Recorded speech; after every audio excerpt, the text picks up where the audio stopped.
ке речат: Сашо, какаш? Шо си се фатил сега за Апасиев, па и он како тебе удира по Заев? Мајката. Ајде поред, или ако сакате да почнеме од позади.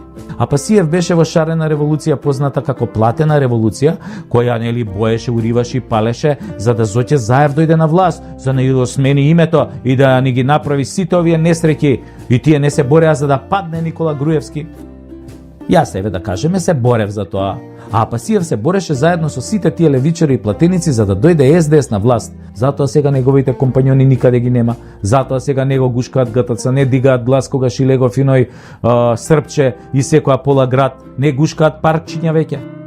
Јас скромно се борев Груевски и Мјалков да паднат и нивниот режим, и ја не се борев како некој професор за да дојде тамо некој друг хибриден режим, и не бев шарен. Не сум бил на ниеден митинг, не сум фрлил